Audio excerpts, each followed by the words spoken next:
বন্ধুরা, এই বৃষ্টির ওয়েদারে তোমরা সবাই কেমন আছো? আশা করি খুব ভালো আছো।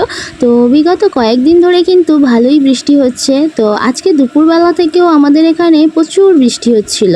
আর আমি দুপুরবেলা খাওয়া দাওয়ার পর জানালার পাশে বসে বৃষ্টি দেখছিলাম, বৃষ্টির আবহাওয়া উপভোগ করছিলাম। আর জানো তো, আমার না বৃষ্টি হলে বৃষ্টি দেখতে খুবই ভালো লাগে, বাইরের প্রকৃতি দেখতে খুবই ভালো লাগে। আর বসে থাকতে থাকতে ভাবলাম যে আজকের একটু লুচি ঘুগনি খেলে খুবই ভালো হয়। তাই দেরি না করে সঙ্গে সঙ্গে রান্নাঘরে গিয়ে মটরটাকে একটু ভিজিয়ে দিয়ে এলাম। তারপরে আবারও চলে এসে একটু বৃষ্টি দেখছিলাম। তারপর আর কি কিছুক্ষণ পরে রান্নাঘরে আবার চলে গেলাম, গিয়ে দেখলাম মটরটা তো ভালোই ভিজে গিয়েছে আর ফুলেও গিয়েছে। এরপরে মটরটাকে ভালো করে ধুয়ে নিয়ে সেদ্ধ করার জন্য প্রেশার কুকারের মধ্যে দিয়ে দিলাম। সামান্য একটু জল দিয়ে ঢাকনাটা বন্ধ করে দিলাম। তারপর আর কি দিয়ে দিলাম গ্যাসের মধ্যে এটাকে সেদ্ধ হওয়ার জন্য।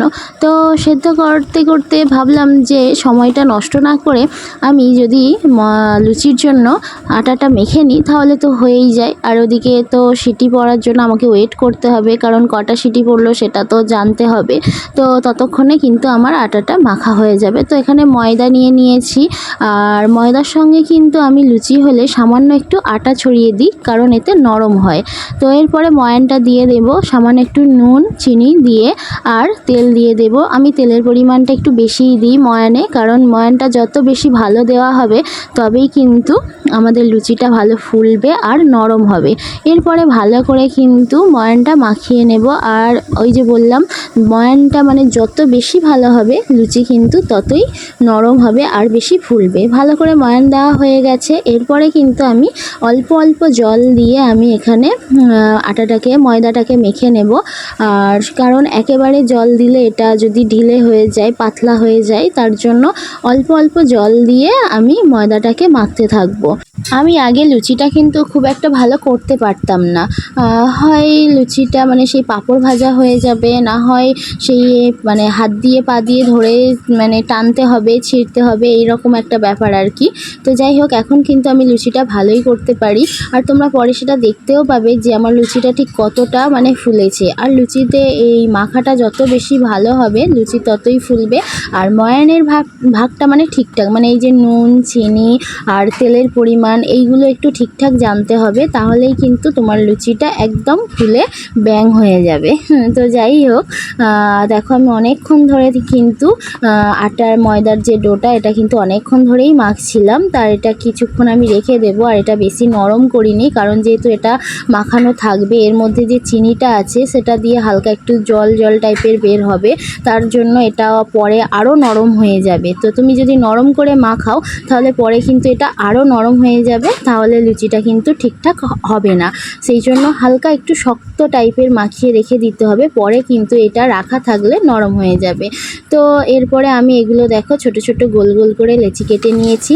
আর এদিকে তো মানে কড়াইয়ের মধ্যে ঘুগনির জন্য সর্ষের তেল আর হালকা একটু চিনি দিয়েছিলাম, তার সাথে ওই যে এলাচ লবঙ্গ একটু দিয়েছিলাম, দারচিনি ফোড়ন হিসাবে দিয়ে পেঁয়াজটা আর লঙ্কাটা দিয়ে ভেজে নেব আর কি।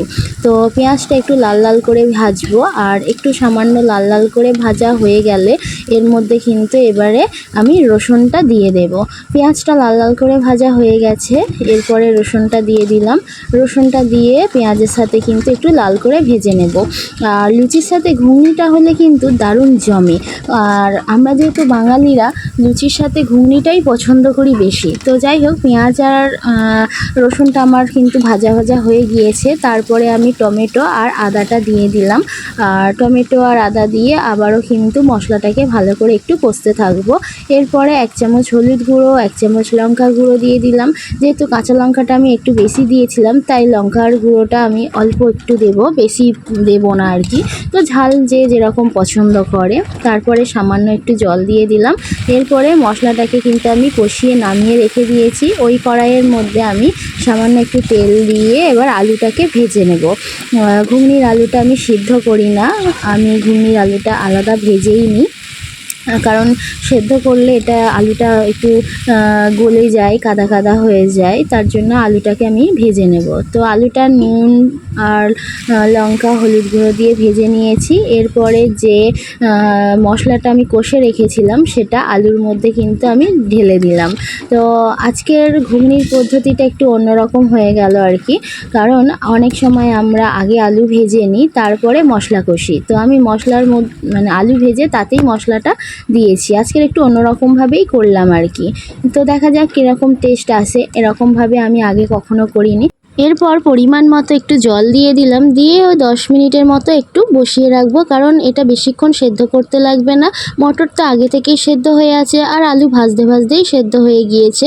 তো ঘুগনি কিন্তু আমার একদম রেডি হয়ে গিয়েছে। এর মধ্যে একটু বাটা গরম মশলা দিয়ে দিলাম, আমি বাটা গরম মশলা খুবই পছন্দ করি। আর তার মধ্যে দিয়ে দিলাম সানরাইসের একটু ঘুগনি মশলা। ব্যাস আমার ঘুগনি তো একদম রেডি হয়ে গেল। ব্যাস ঘুগনিটা এখন আমার এক সাইড থাক, এরপরে লুচি ভাজার পালা।